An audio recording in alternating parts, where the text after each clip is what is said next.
What's up, librarians? Welcome to Light Tab. My name is Melissa. And I'm Emily. And today, antes de empezar, if you didn't check out our first episode of the month of September, it was of all of our best memories that we've had in our walk with Christ or in church or whatever. So guess what? Today we're talking about the worst ones. Por eso me traje todos los happy faces. To keep me positive during this episode. Porque we're gonna go in on some really hard moments, embarrassing moments, whatever moments that we have gone through in our walk with Christ. And then we also put some we put una cajita, and so we got a couple of responses, and so we'll talk about them in a little bit. We'll share those too. Yes. But today's gonna be an interesting one, Emily. Are you ready? Yes, today we're gonna be talking about take it back. Take it back. Take it back. Whether it's like a bad memory you want to take back, or like something that somebody did to you that you're like, take it back. You should take it back. Yes. Yeah. So we'll see. So we'll talk about it. Just a disclaimer: this is a light tab. Right? This is not a Bible study. If you're looking for that, I'm sorry, this is not it. But if you just want to have like a real, raw, honest kind of conversation about things que han pasado in our walk with Christ, then this is the episode to watch. También, we're gonna talk about maybe some things that we have dealt with in the church, and this is not to make anyone be afraid of going to church or confirm like por eso no voy a la iglesia, por gente not to como bash esa. The church. Again, no, we're not doing that. We're talking from our experiences, as you all know, we still attend church even through after all of this, because we know that we don't attend for the church building. We don't attend for the leaders and the people. We attend because of our faith. Exactly. No solamente eso, literally, like, toda la gente que vamos a la iglesia es porque estamos really messed up. Healed. Exactly. And we need someone that is Jesus who can heal us, restore us, redeem us, and make us grow into better people. For some, it's a faster process. For others, it's a quicker process. Y nosotros no determinamos a quién le toca qué. So again, this is not to, influence you not to go to church. Yes. No, go to church. Meet some great people. Porque just as we've had these awkward, bad moments, if you check out our first episode, we've had some great, great moments also. So, ¿quieres empezar tú?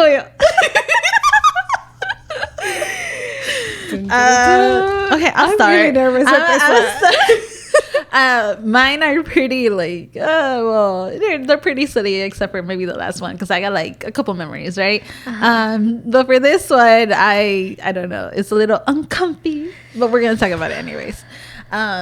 So one of my earliest memories that I had, that I was like, this is like embarrassing, or this is uncomfortable, this is not a good memory for me. Does it like keep you up at night sometimes, where you're sometimes I cringe. I cringe so bad. I'm like, why did I put myself in that position? How did I get in this position? I don't understand. But so sometimes I do think about that, and I'm just like, oh, I need something else, because this is gonna keep me up all night. So there was a moment in church, really like early on, like this. Again, nothing that I'm talking about is recent. Like this has been things from years ago.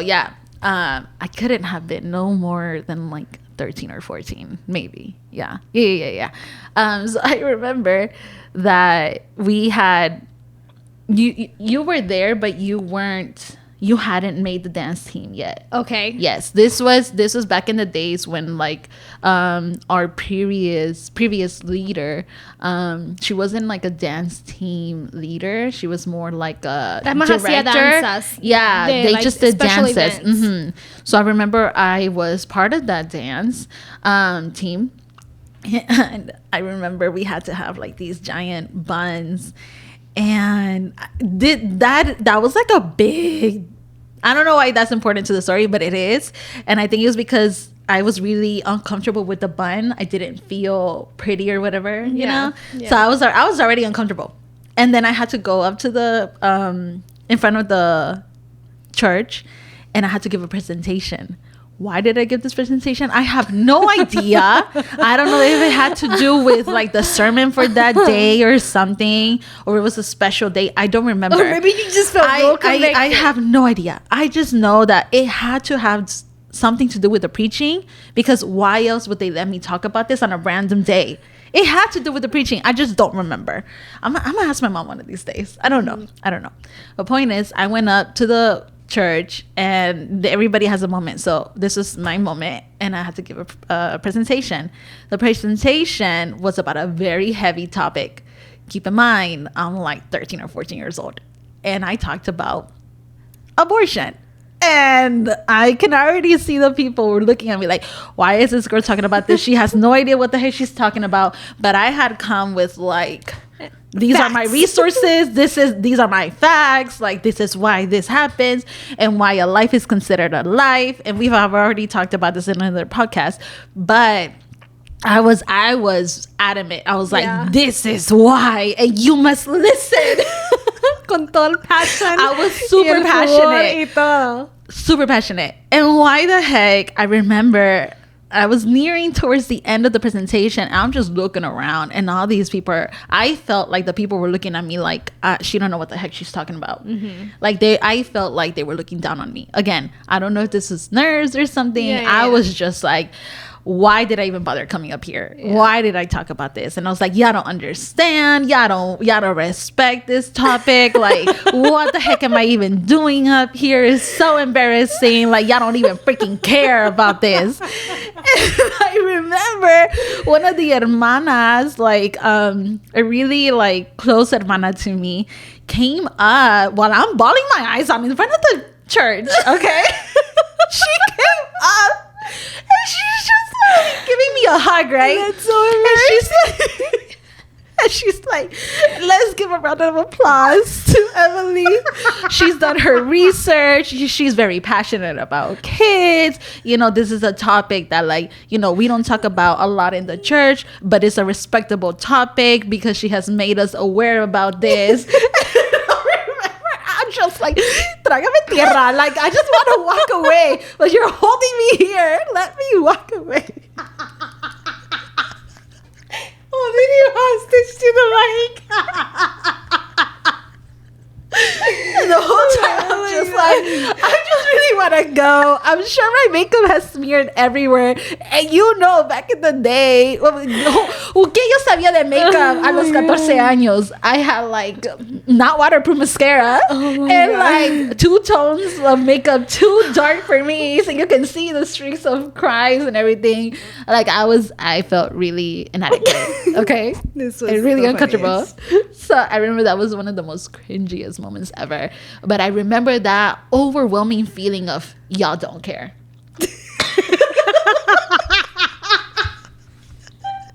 And keep in mind, like, it was back in the days where, like, en la iglesia no se hablaba. In the church, you didn't talk about sex. You wouldn't talk about unplanned pregnancies. You wouldn't talk about, like, unfaithful people in marriages. You wouldn't talk about same-sex couples. You didn't talk about any of that. And here I go. Y'all gonna learn today. I was like, if the pastor was doing it.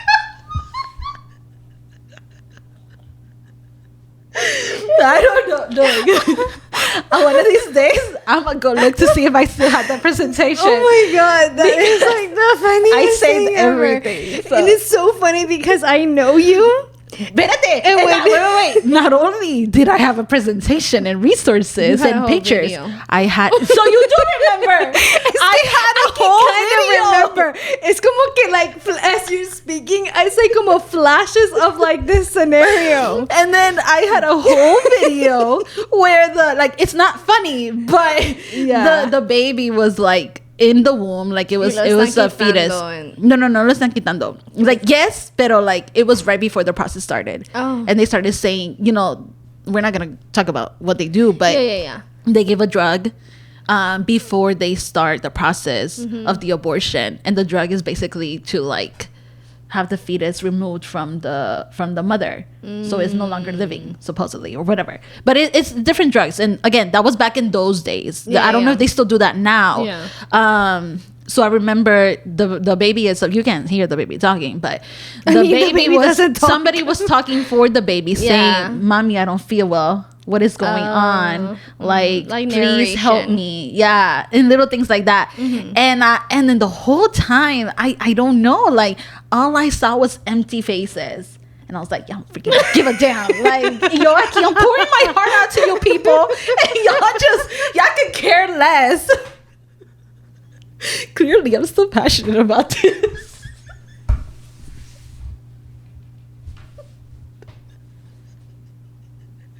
So, like I said, that was a very cringy and bad memory for me.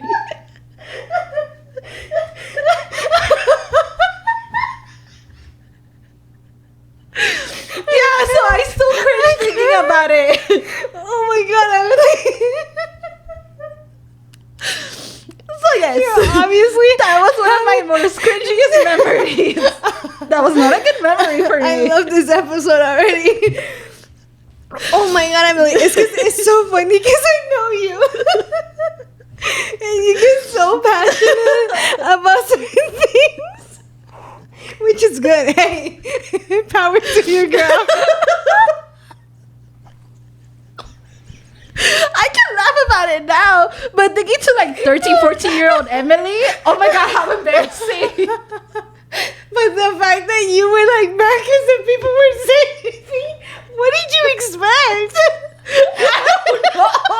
We were just talking about Jesus. Like, ooh. I don't know. I just remembered it was really awkward. Oh my god, that is so funny. Oh, I wish if somebody recorded this. I'm pretty sure someone did. Oh, knowing one of the dads in the church, because he recorded everything. I'm pretty sure he has a recording or a video or something. That was so funny. Oh my god, I can't. You obviously feel some type of way. Yeah. Oh my god. Okay. Yeah, so that was one of my most upsetting bad memories, most cringiest moments that I had. You just made my day. Oh my god. Your turn before I give my turn. Ones. You were there for this turn, and I feel like this one was, I wish I could take it back. Okay. I did something. Oh, what did you do? You know, because you were there. Cuando lo empieza a explicar, you're gonna know. So, we had dance practice. And in my dance practice, I did not allow any parents to be in the practice. And that was because las hipotillas that were in the dance group, they wouldn't listen. They wouldn't listen when their mom were there. Or they will be distracted because the moms were talking, or they were like digging in their purse, or there was like other little kids running around. And so the girls wouldn't like pay attention. They would get distracted faster. So I had a close practice donde solo las girls could be in the church while we practiced. The moms either had to wait in their car, had to wait outside the church, whatever the case. Habían otras actividades in the church too, where like y'all could do something else while the girls are in here. They're in good hands. I'm not gonna do anything to them, and everything's gonna be good. So this day, the choir had a meeting and practice of their you know what I'm to say. Oh my god. Look, it wasn't her finest moment, okay? Disclaimer, we're just gonna say it right now. It wasn't one of Melissa's finest moments. Honestly, and I wish I could take it back in person. You know what I'm about to say, and de antemano, I'm sorry. That was not the best move. Oh my god, I just realized. Okay, no, continue. I just realized something, but it's okay. So I had a close practice, but the choir was there. Mind you, the choir is never there. Yeah. So they don't know about my rules. Yes. And so practice is about to start, and this is a big room. Cabe 300 personas. I don't have a microphone. I don't have a blowhorn. Whatever the case may be, no tengo. You just got some loud pipes. And that's what I'm about to use.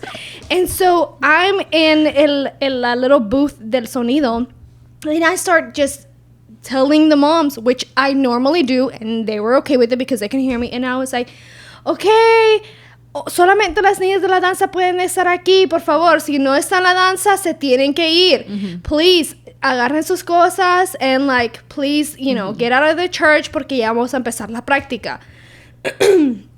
So this one person, oh my god, it's so cringy. This one person is there. Again, she was part of the choir. She didn't know the rules on the situation of how it flowed, and so she felt some type of way that I was screaming. Yeah. And then all of the girls, let's just say this, all of the girls, big and little girls, we had already come accustomed to Melissa's loud voice. So to us, she wasn't screaming. To us, she was just talking. It was another Monday. I was letting y'all know what to do. Like, what we were about to start. So none of us were complaining. Let's just say that. Exactly. Not even the moms. No, not even the moms. Because this is what we were used to. Yes. The moms were like leaving, literally exiting the doors. They were like, all right, time for us to go. Exactly. And so this person who was never there, again, you know, they didn't know the situation. They're like, why are you screaming? Why are you being so loud? But again, she gave me an attitude. Yeah. Remember what we talked about in the last episode, and in the favorite moments? No, accountability. That it's like you'll get a reaction out of me to your action. Okay, that's what happened. And so then, and reaction it was. So then I was like, well, I'm not even talking to you. So like, I was talking to the parents, but matter of fact, like, y'all can go too because I have a closed practice. Yeah. Like y'all can't be in the church. And so then she was like, well, you don't tell us that. We're here and we're going to be here as long as we need to, and we're not going to be them, and we're not going to take your things. Mind you, she's talking for everybody when she's the only one feeling some type of way. So, tú estabas ahí cerca, habían otras niñas más pequeñas que estaban ahí cerca, and I start popping off, and I am like, well, I'm telling you, girl, when you started doing, I was like, oh no, she's going off the rails. I was like, well, I'm telling you to get out of the church right now. And so what you gonna do? When I tell you, every single time this girl body rolled, she was like one step closer, and another step closer. I was like, girl, no. Not my finest moments. I'm not proud of this moment, okay?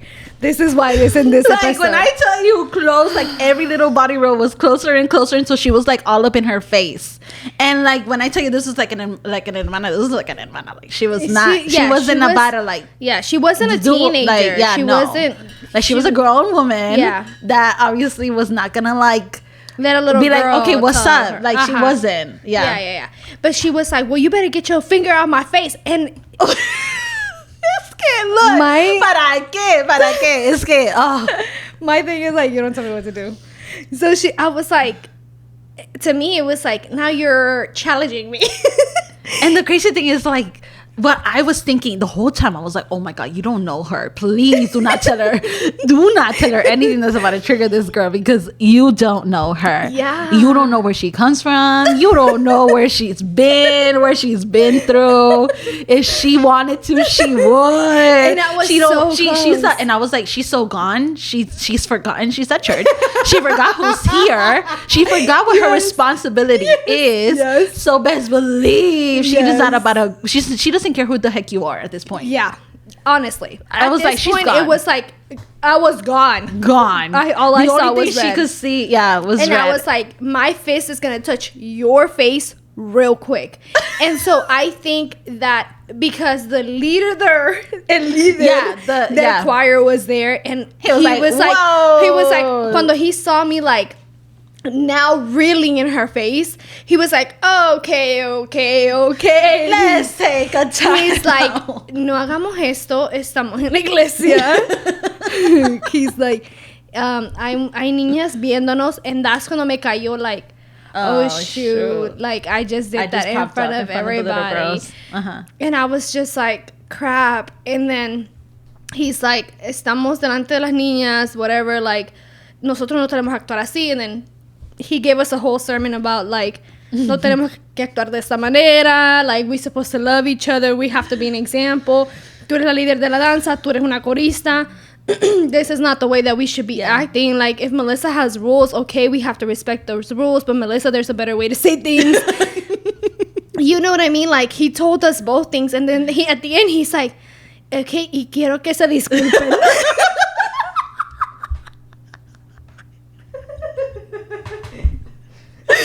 Y'all about to act nice and pretend y'all like each other. And I was like, no. He's like, so damn Melissa, tú tienes que pedir disculpas. And I was like, no. Porque no me quiero disculpar. No, like, no. And he was like, Melissa, te está mirando la niña. I don't think you get looking at the little girl. Like, don't do it for you, do it because everybody's watching you. And I was like, crap, he's right. So I was like, okay, I'm sorry. But like, I was not meaning it. It was not a dry sorry. It was a dry sorry. It was like just the labios para acá solo para que las hipotillas me escucharan. But it did not mean it in my heart. And the other lady también dijo like, okay, I'm sorry too. And then he had the audacity to say, hug each other. He said, okay, de hacer un abrazo. And I was like, no, ya me tengo que ir. And I left. Because I was like, I'm not about to stay here for more things that I don't want to do. Like, you don't understand. This hug could be anything at this point. So like, if I hug her, do not tell me to have physical contact with this lady. That's what I'm telling you right now. You want me to hug her? I'm about to tell you that I'm about to be a hug. I'll punch you in the liver. Don't play with me. I know. But we left. We went our separate ways. I mean, they went to the other room. She cooled down. I stayed, but I was like, I was super heated, and I knew that I had made like a fool out of myself in front of everybody. And I was like, Emily, please take over for a little bit. Let me go get myself together. And thank God that you were there and you were able to take over. And I was able to go get myself situated. But as time has passed, porque me acuerdo que después de ese momento, I wasn't sorry. And I wasn't sorry for a long time. It took a long time. I would avoid this person. I would like, this person was like written in my little like naughty book of like people that I didn't like and stuff like that. But honestly, I'm over it. I wish I could take it back. Honestly, I wish I could take it back. It's something that I do. Pasó el tiempo, and then she did come up to you and apologize, and then you like I said, you kinda apologized because she did. Pasó like, I think pasó como unos 2-3 meses. Like, I think, I don't remember the whole thing, but I do remember que pasó un largo tiempo that after a service, she came up to you. You didn't go to her. She came up to you and she was like, hey, I just want to say I'm so sorry. Like, we both acted out of hand. Like, that wasn't the right thing to do. Somos cristianas. We should love each other and everything. And I'm over here because you know me. I'm like, I'm nosy, right? So I was like, a la esquina, and I'm like, I'm waiting for you, woman. Let's go. And I'm just like, oh. Okay, well, I'm just gonna wait over here. But like, I'm just like, oh, okay, I can hear you. Okay. And I'm just waiting for you. And she's just like apologizing. And you're like, mm-hmm. That's exactly what you did. You went, mm-hmm, mm-hmm, mm-hmm, mm-hmm. And I was just like, Whitney, please at least fake it a little, girl. Just a little bit. I can't fake it. If I don't feel it in my heart, I just have a problem that I can't fake it. And that, again, I wish I could take it back because that was very mature on her end to come and, apologize after the fact or whatever. And it was very immature on my end, still holding grudges. Mm-hmm.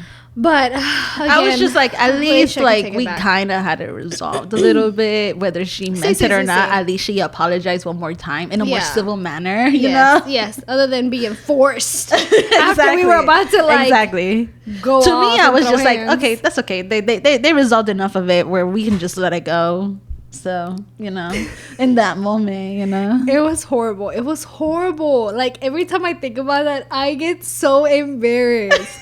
I'm like, I know that I'm like, I come from the South, but dang, at church? That's a whole nother level.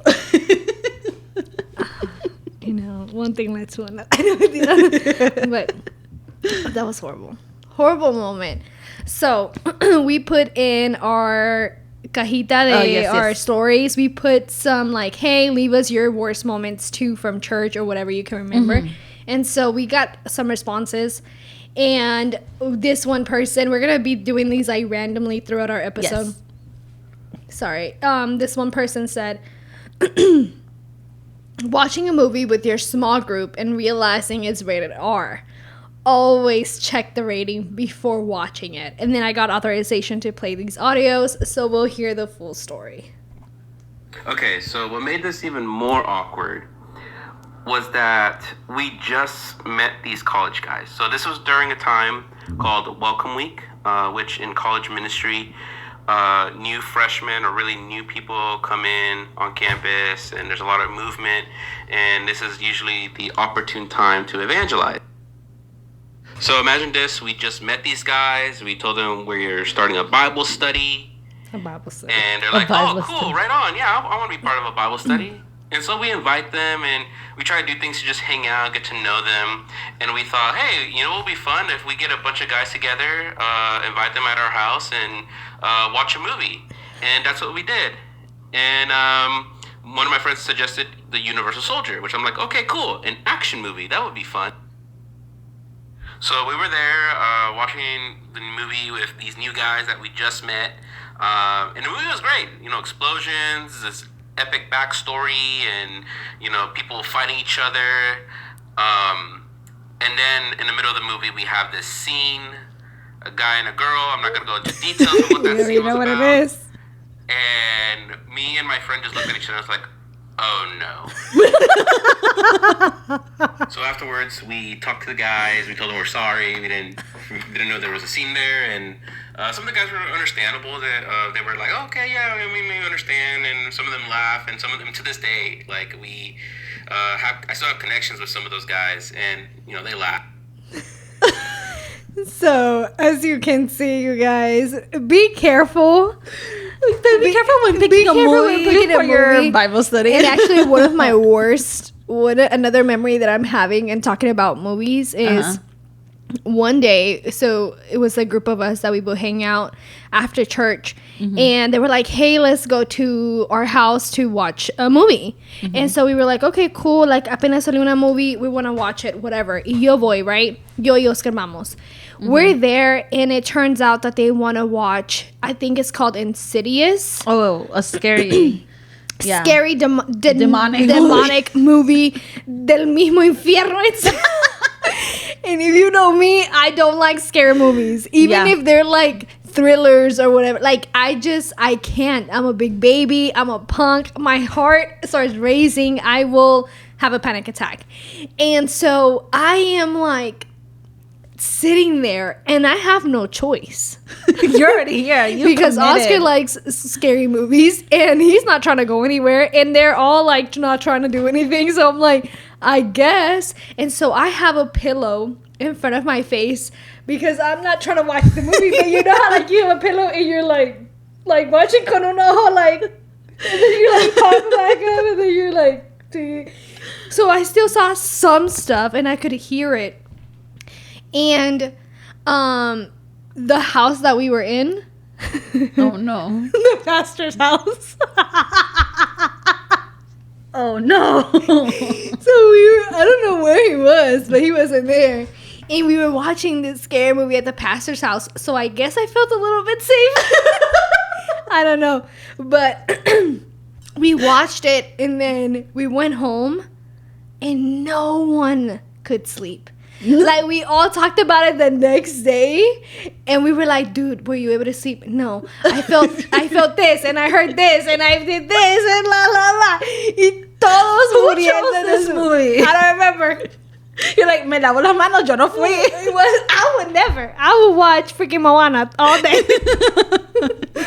But it was so scary, but it was fun. But it was one of the worst moments. I see commercials about Insidious 2, 3, whatever, and I'm like, hell no. Absolutely not. Hasta le bajo volumen because I don't like it. Not up in my house. Mira, no, nada de eso aquí. Nothing. Oh, no. So what is your second one? What is yours? Okay. So this one, and this one was like a very like upsetting, like embarrassing memory for me. Mm-hmm. But my mom was the hero in this story. Aww. Okay, so for this one, again, I've mentioned it before, where I grew up very sheltered and with overprotective parents. They still are, but I mean, what are they gonna do now? I'm grown, but it's different, right? But they still are a little bit. So back in the day, I had not a phase. I still kind of do, but I've been convicted, I guess. But my mom had this rule where she would be like, when I entered in my teenage years, not even teenage. Yeah, just about teenage. She said, okay, like, I understand you don't want to wear frilly dresses and all these things. I get it.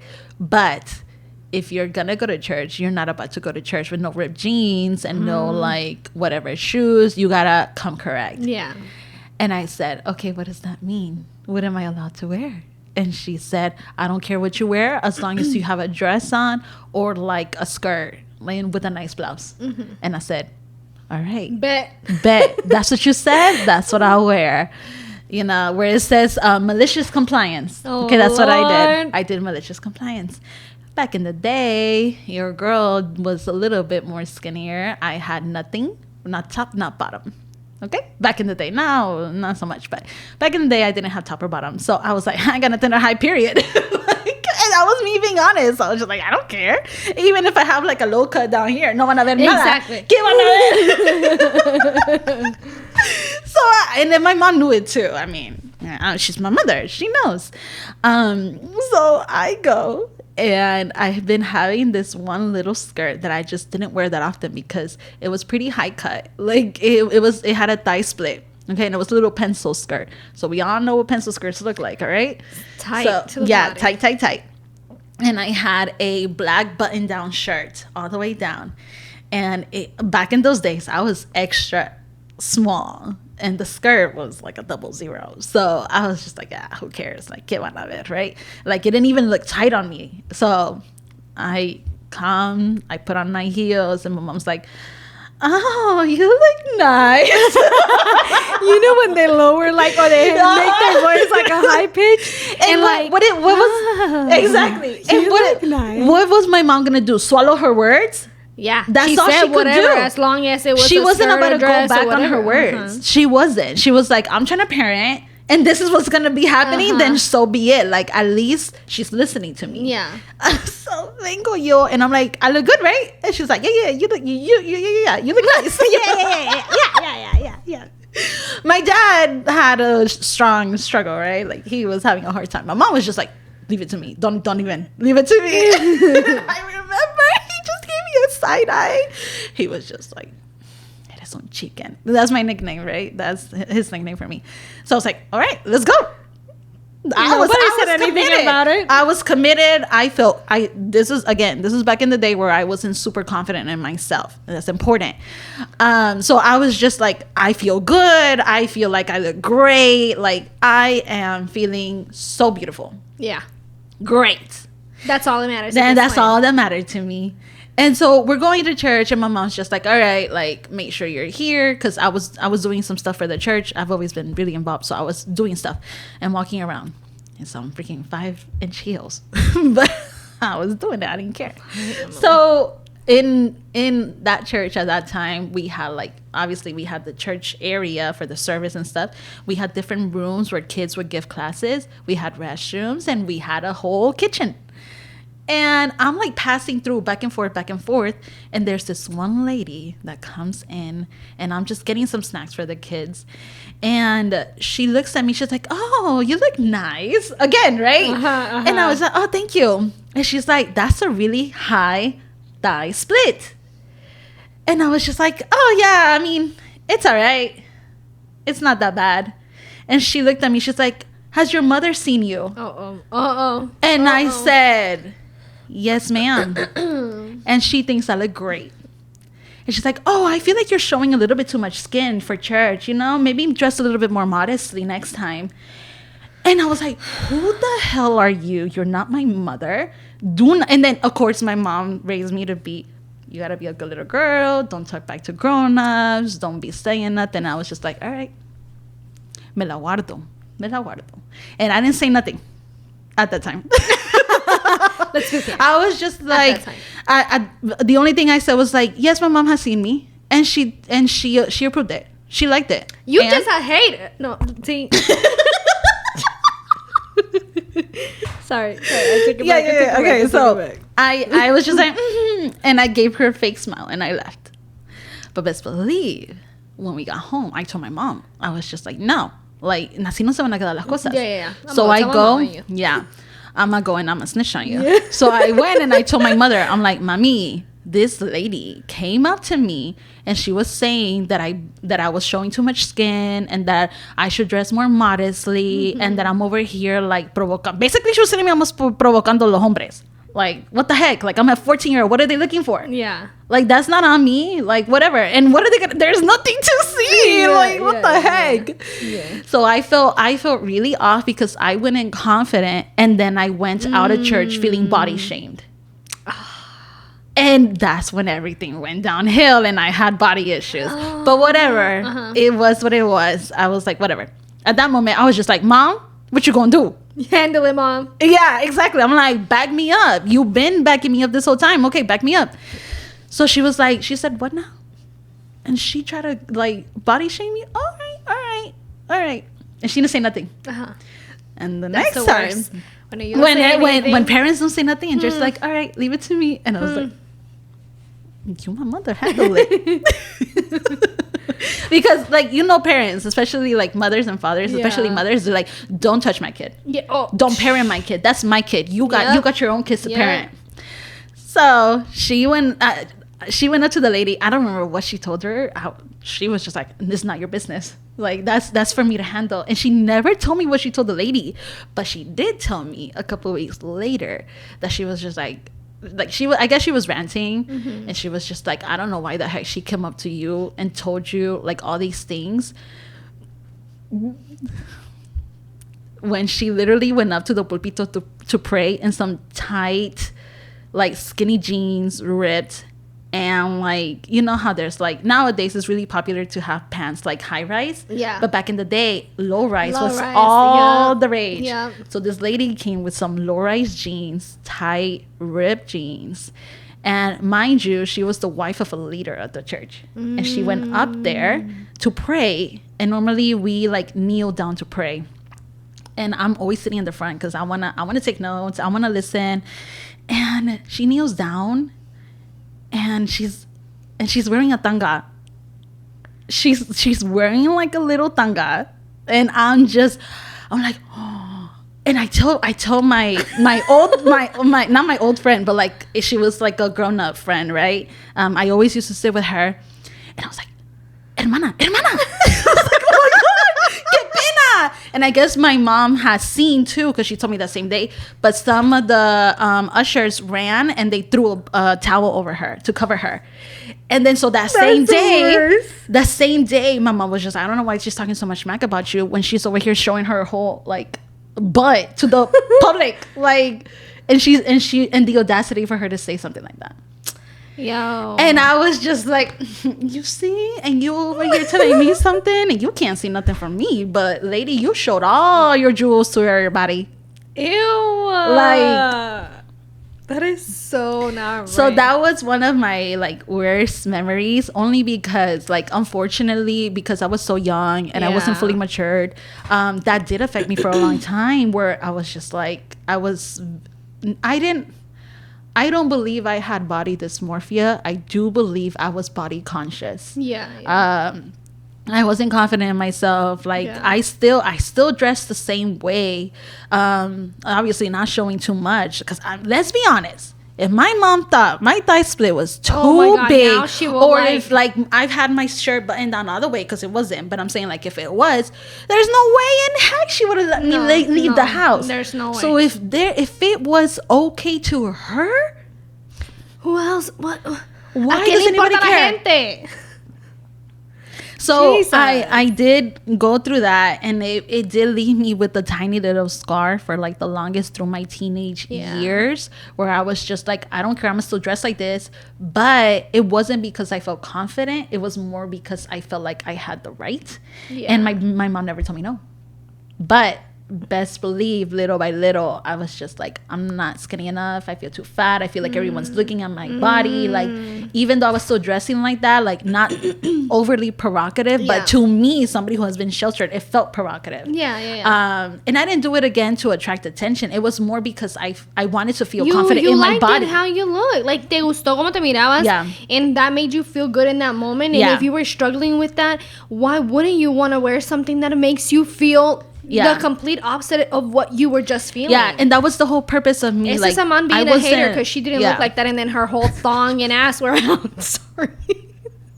I kept dressing like that because I wanted to feel the same way that I felt back then, but because I never got back to that feeling, it wasn't something that I recuperated. Don't get me wrong, I'm past that now. I'm just saying that was a such a bad memory for me. But again, my mom did.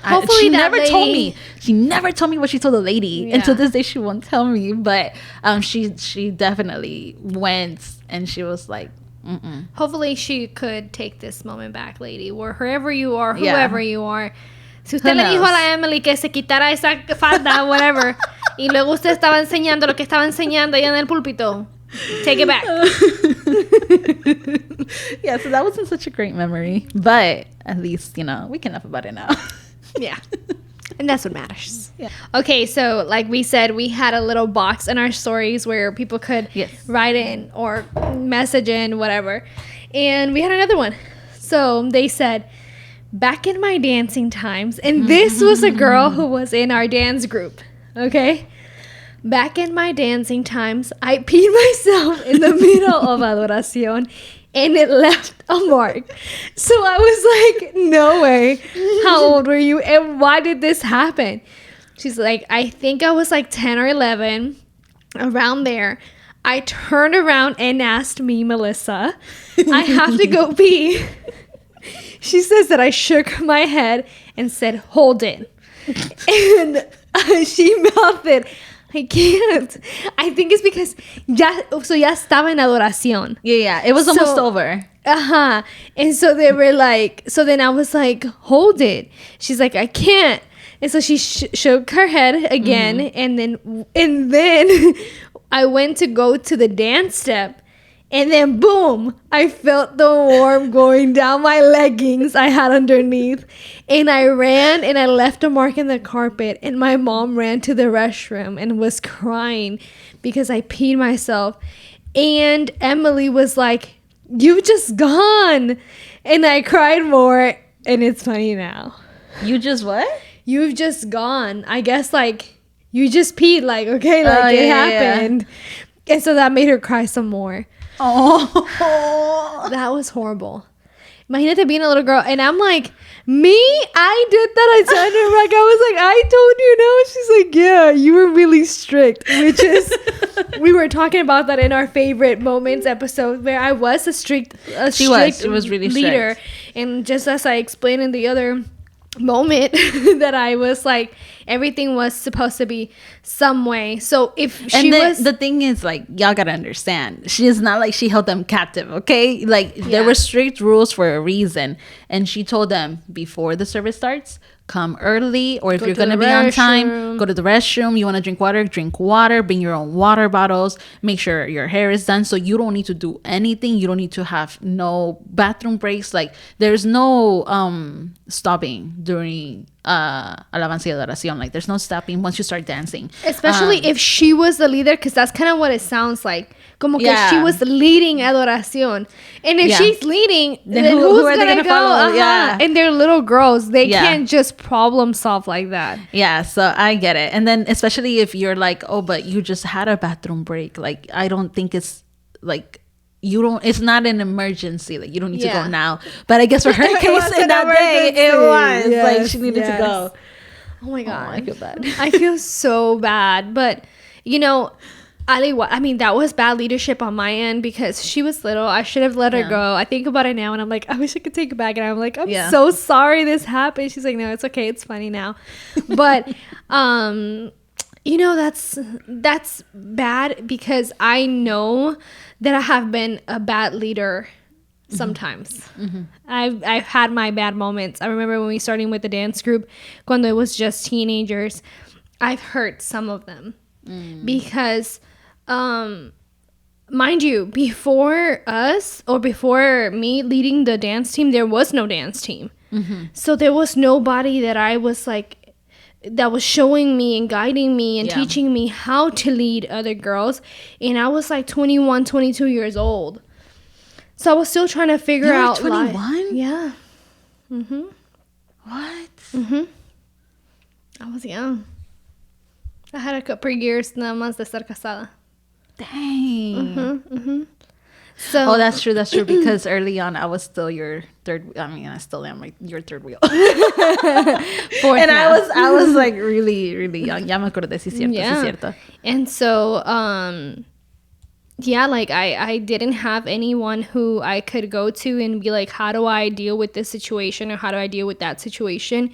And it was like how when I would ask advice, because there was some things that I didn't know. For example, like there were some girls who were dating outside of church, who were potentially, I don't know, maybe being tempted to have sex or, you know, doing other things like listening to música mundana or whatever the case may be. And I would find out.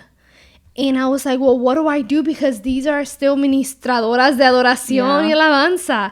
So how does this work? How do you handle this? Yeah, like as a leader and not as their parents or whatever. Do I let them do whatever it is that they, you know, do I let them dance? But I know that they're living a double life basically, or like, what do I do? And so I would go and I would ask some leadership and they would be like, no, las tienes que descansar o las tienes que like, you gotta sit them down. You gotta sit them down and you gotta, you know, they have to ayunar or they have to and if they don't get it together, then they can't be part of it anymore and blah, blah, blah. And so then I would go and tell them the same thing and I know that would hurt them. Yeah. And it wasn't because I was doing that or I took that upon myself, but I was like, I was following orders because I didn't know how to handle the situations. And so those were really hard moments. Yeah, I think a lot of the girls, you know, some of them were young, some of them were my age when I was during that time where they felt like, well, man, like, are we like not as good as the other little girls? Well, not little because they were my age. No, but because nobody was little at that point. Yeah. So I do understand, you know, from their point of view, and it does suck. But again, like, we were doing something very spiritual, very like important in the music ministry, where it's just like there's certain things that if you're not careful, like, you, instead of helping the atmosphere and setting it, like, you'll be making it worse. You're hurting it. You're hurting it. And so that's the part where I was like, in all my leadership positions that I've had, I never really had I know that in my favorite moments episode I talked about like Rodolfo and how he was a great leader, but he was a great leader and everything, and in the good part of being a leader that I have,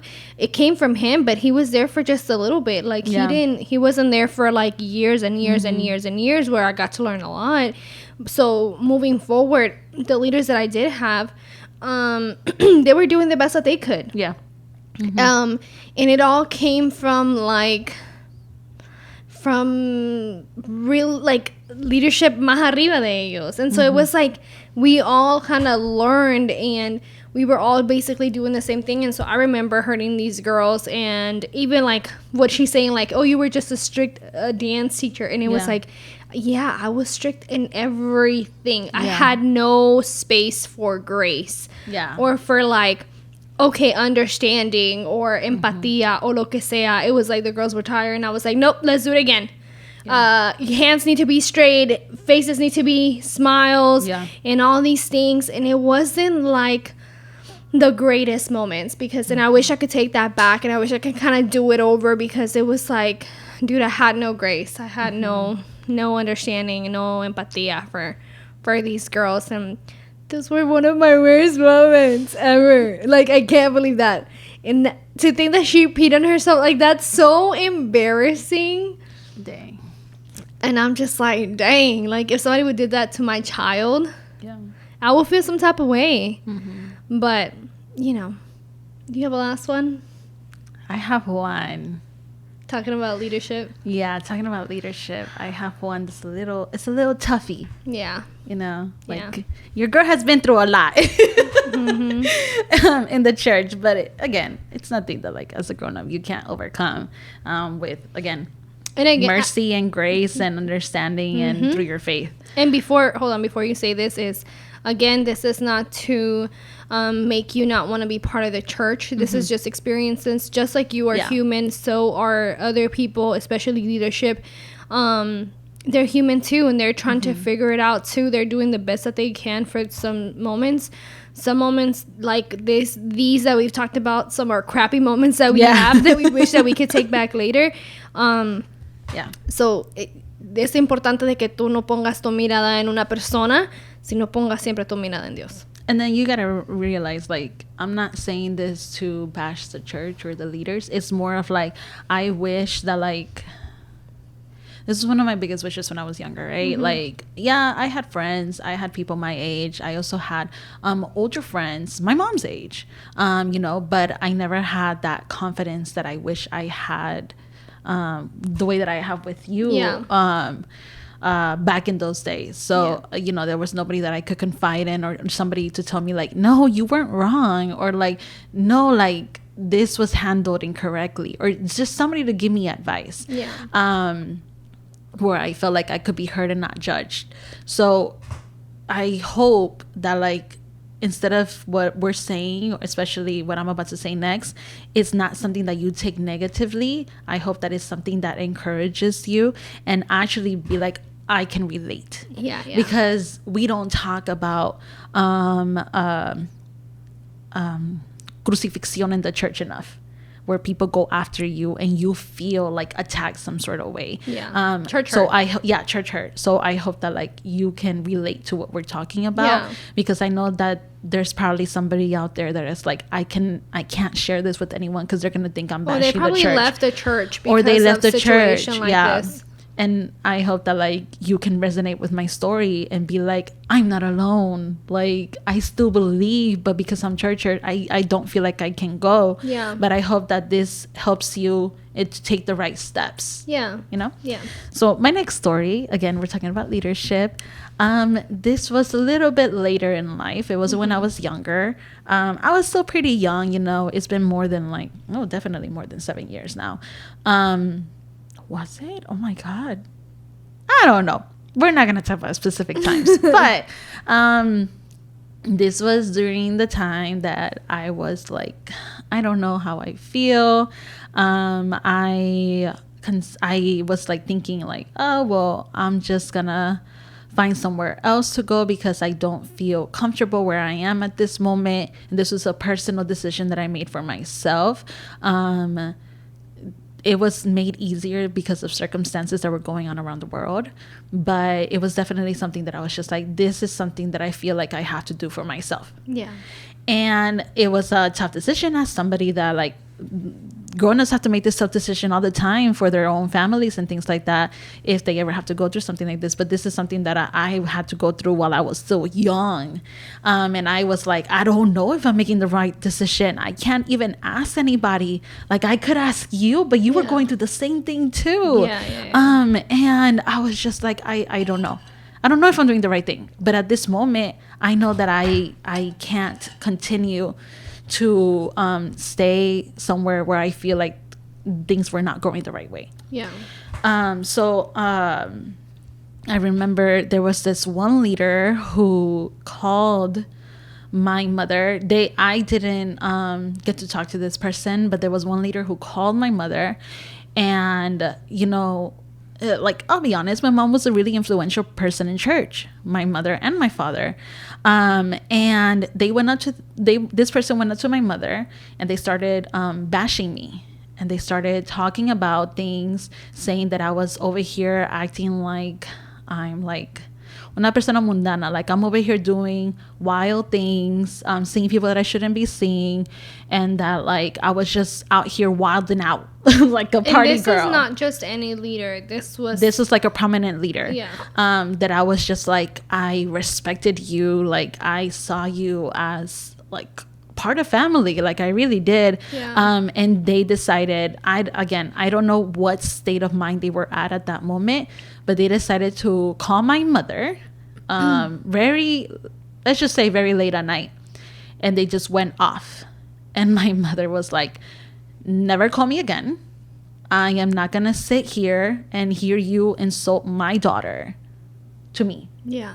And she didn't want to tell me. It wasn't until years later that I found out, and I was just like, dang, this definitely confirms to me that I made the right decision, even though it hurt me so bad. Exactly. Yeah, because like I was like, I had so much respect for you. I consider you part of my family, and then you go behind like my back, or like even like to Not somebody even. that like he could have told it to your face, but the fact instead that he was of like making these accusations towards you, when out of people that I know that have grown up in church or whatever, you're the last person that I would say that I would use as describing words wilding out, or you know, mundana, or you know, and whatever. And again, I took a step back, and this wasn't because of what he said, but it was more because I was trying to like find myself and be like, who am I? I'm not someone who considers myself to be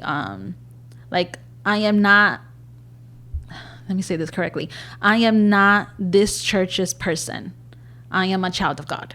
Yeah. And it took a lot for me to separate myself and be like, I am not the church's entity. I am a God's child. Yeah, you're like, no eres posesión de esa church. Yeah, and it sino was, que tú eres hija de Dios, aquí, allá, whatever. Yeah, sos so hija de Dios. It took a lot for me to be like, if I don't belong to this church, then who do I belong to? Ooh. And then it was like, oh my God, like I've been here my whole life, and for me to just get up, like it hurt me, it broke me, and I felt like my identity was put into question because this is where my identity was tied to. And I was just like, and the fact that like, you know, this prominent person went and just shattered my image of like what I believe. Like I was like, whatever you do, that's on you. You got to take care of that with God. But not only that, now you have slandered my name. You have said the worst of the worst about me, whether it was like, whether you believed it was true or not. Like for you to go and say that and like maliciously try to hurt my mother. Yeah. I was like, that's all right, that's on a whole nother level. Yeah, I was trying to find myself as like my identity in Christ and not my identity in Christ tied to this church. Yes. Which is hard to do, especially when you've been there your whole life. Yeah, so it was a lot of like just self-discovery, like, and acceptance, and something that I thought would never happen. And just knowing that like, all right, like playtime's over. Like it is what it is. Yeah, you gotta suck it up. Yes, you never you never expected to be here, but yet here you are. What are you gonna do? What are you gonna do about this? You know, it took me around a year, I think, a little bit more. Yeah, around a year basically. But you know, it was definitely something hard that was like not a good memory. I didn't know it at that moment. Yeah. I did know that like regardless of what decision I took, I knew people were gonna talk. Yeah. I knew, and it wasn't because of anything. You just didn't expect that this person was. Yeah, I didn't expect that this person was gonna come out here and literally attack home base. But I knew that regardless of what decision I made, I knew people were gonna talk. Yeah. I moved on from that. It's not something that I'm like, all right, well, I'm so hurt. Like, no, like I moved on from it. You know, enough time has passed. I just feel sorry. I feel sorry for this person because I'm like, you had a lot of potential. And who knows, like, you know, if God decides to use you some other way, then so be it. I do forgive this person. You know, it has come a long time for me to say that. Whether, you know, if he or she ever decides to watch this podcast, then they understand what I'm trying to say. I hope they realize that I do forgive them for speaking out of turn and for whatever position that they felt that they were in mentally and emotionally. I just hope that like they know that I have no grudge against you. I just feel that like you should be able to like come into terms with whatever decision you decide to make in life, because at the end of the day, I'll be able to take cuentas con Dios en el cielo, and you'll be able to take cuentas con Dios en el cielo. So that wasn't one of my best memories, but I know that like I made the right choice for me at that time. That was very mature of you to say that. It took a long time. I'm over here like I don't feel the same way. As you can see, I still have issues with forgiving people. My last one, and we'll end with this one. This one person at church was really, how do you say, hold on, let's cover this. You can hear it. Why don't you?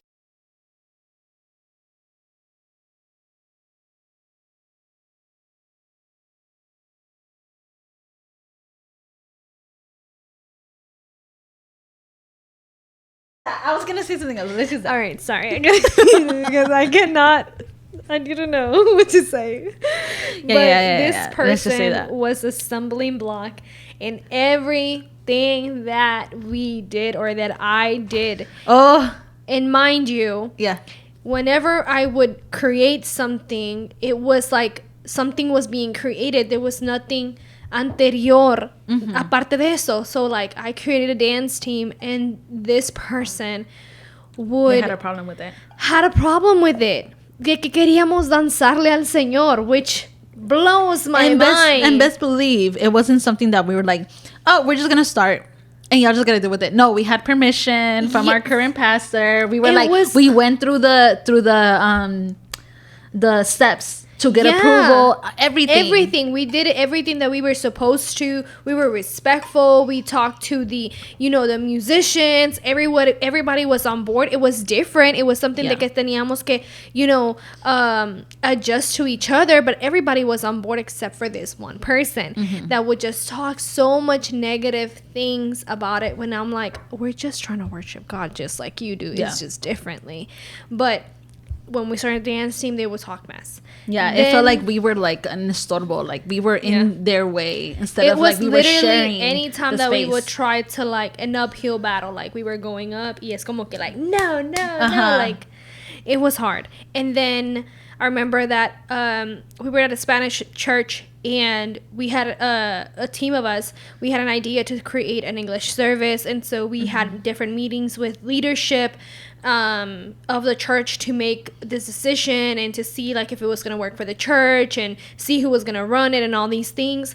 And then too, it was like, no, because they want to use lights and they want to use humo and they want to use this and they want to use that, and that's not of God and blah, blah, blah. And we were like, all we want to do is share the message of Christ with English in speakers. This church, but in a different language. Like we could even have your some of the same speakers, not all of them, but like some of them, and we'll have like a translator or something. Like we'll work it out, or just have English speakers that you guys get to choose, whatever. Like let's make it work. And it would just again be an uphill battle. And so for the time that we were doing the English service, it was always something like that we were doing wrong. And I remember the last straw that I had with this person, even though I can see this person now and I can see them with different eyes a little bit, and I don't hold such of a resentment anymore, but sometimes I'm like, I remember. Didn't this person like come up to you and like apologize? No, never. No. Oh, okay. And so the last straw was, I remember that I was preaching a series of at the movies, at the church. And it was like we would show a movie, different pieces, cut it into different pieces, and then put in a message in between these pieces that would like help you visualize what we were trying to communicate. And so I remember that it was the last one of the series. And so obviously if you do series at your church, tú tienes tu month planned out. So you know how you're going to begin, and you know that the end part is like you're going to finish the series with a bang. Yeah. And I remember that it took it was like 10 more minutes to finish. And I was preaching cuando like I saw like somebody signal me like, that's it, you're not about to like end the service. And so they were, because I was like, can we play the next clip or whatever, and or like watch the next thing or something, whatever. I said it, and they were like, we can't. And then they were just like pointing at the time, and this person was next to them, and I was like, okay, let's all stand up and pray. But I remember like feeling like I cannot believe that you just did that. Because my next clip was like a come to Jesus moment. Like it was gonna be rounding everything that I like, hard work. It was hard, everything that you had talked about, because it wasn't just me working this series. Like this was one of the hardest series that we had to do, because I had to have one person download this movie.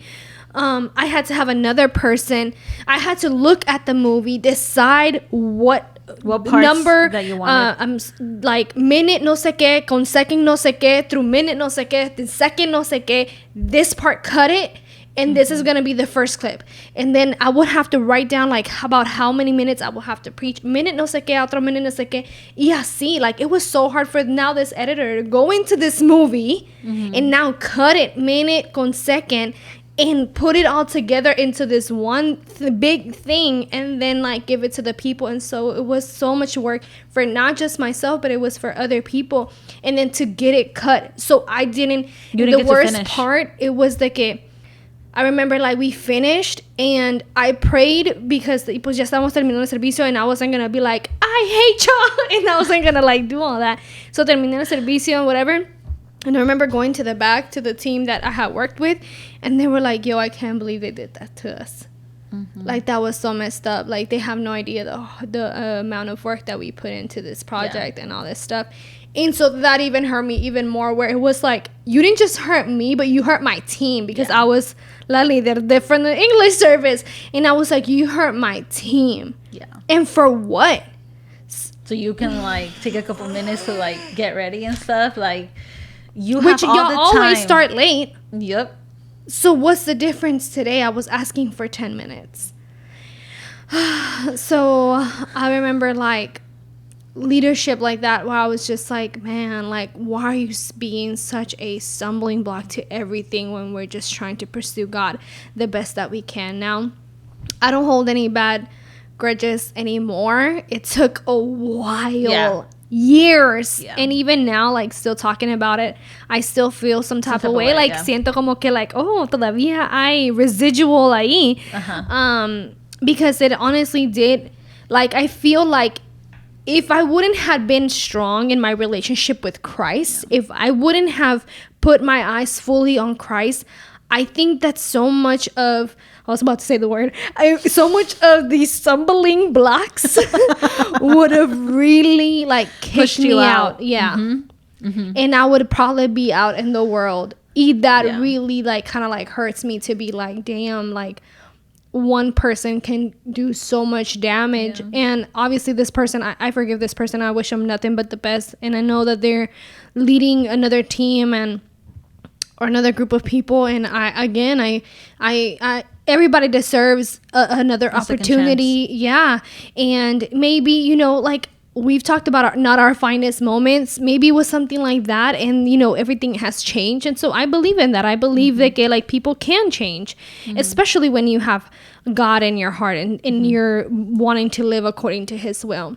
But it just sucks de que saber de que ya sea que otra gente puede hacerte sentir a ti mal de algunas cosas, y que te pueden herir de una manera que sean espiritualmente fatal. Or que tú seas esa persona para alguien más. But we'll move on to something a little bit happier, which is our favorite song of the week. And we're going to do some little throwbacks. So, ¿tienes la tuya lista? Yes. ¿O lo hago yo? Okay. What's the name? Se llama Mi Universo by Jesús Adrián Romero. I used to love that song. Seas mi universo, no quiero darte solo un rato de mi tiempo, no quiero separarte un día solamente. I flippin' love that song. Why do you love it? It's because I feel like I need a reminder for everything, and it sucks because it's like you really don't. If you practice this every day, you don't need a reminder. But that song really like makes me think Jesus is not something that should be saved for the weekend or for when you pray, or like when you go to sleep and you're like protégeme Dios, like nothing like that. He's supposed to be in every aspect of your life. Like he's supposed to be the center of your universe, not the center of my Saturdays and Sundays, not the center of my like Friday youth services, nothing like that. It's an every day in every aspect of your life type of thing. Yep. And I'm just like, man, like that's so hard to do, but it's one of those songs that is just like, oh, a good reminder. Yes. Of everything. All right, my favorite song of the week is Al Taller del Maestro by Alex. Pulls my heartstrings. Such a good like ballad. Such a good oldie.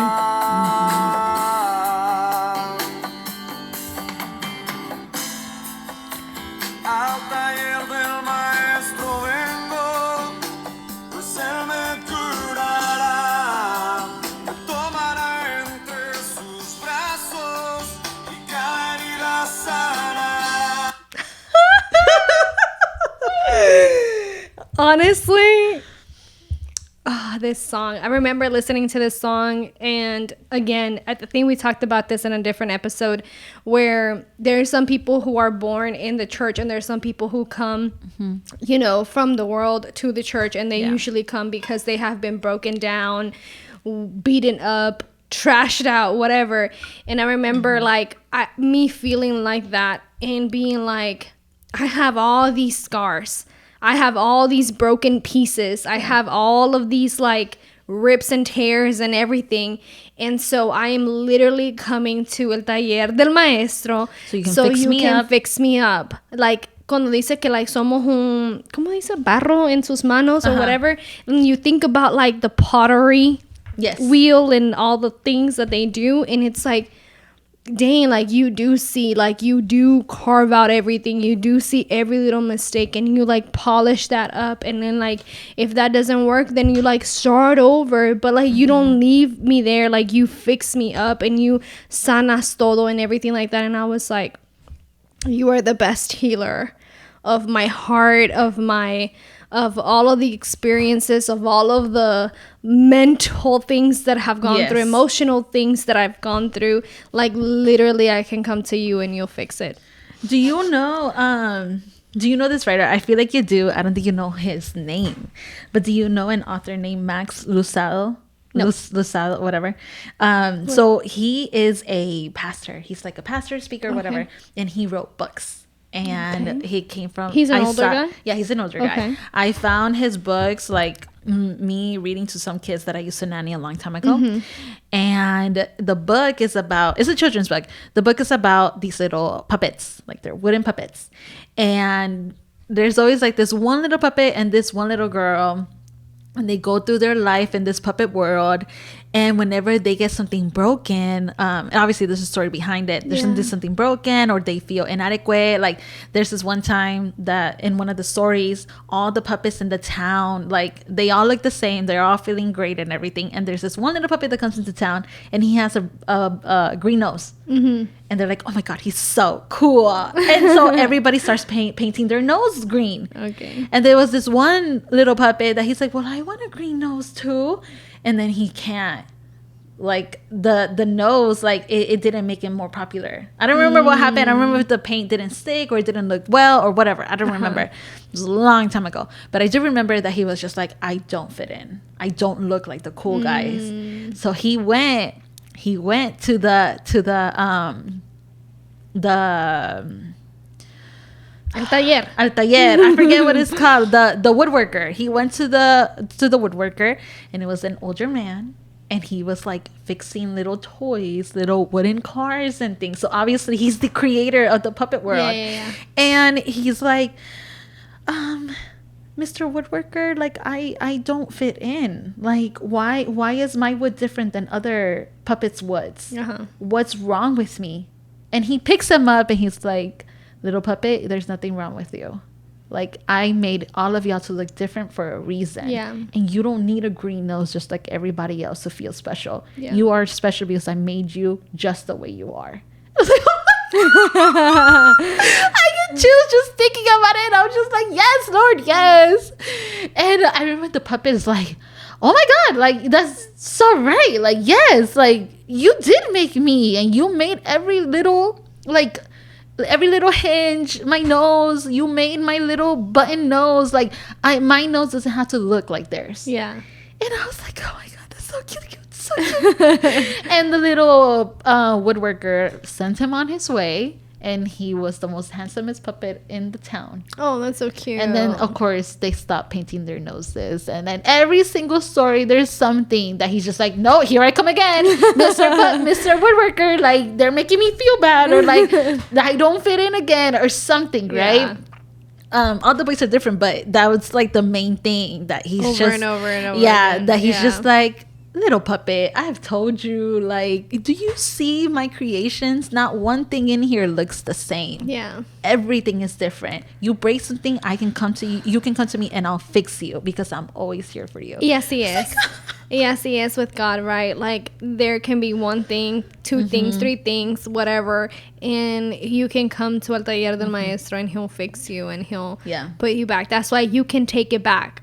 Yes. You can take back lo que tú has hecho malo. Yes. Ya sea que, you know, tú lo hiciste o te lo hicieron a ti. You can take back that moment of like, ¿sabes qué? No voy a dejar que ese dolor me mantenga en esta situación or me mantenga afuera de apart from God. I'm not going to let that control me in that way. I can just bring it to God and he'll fix it. And he'll sanarme las heridas, or, you know, help me, walk me, lead me to where else, what other decisions I need to make. Maybe not under that leadership anymore. Maybe it's somewhere else, or maybe pray for that leadership. Maybe pray for that person that hurt you. That's a hard one, but, you know, maybe that's your assignment. I don't know. Because you got to remember, regardless of what anybody has done or said about you, at the end of the day, it's not up to you to forgive them so they can be, like, forgiven. It's up to you to forgive them so you can be set free.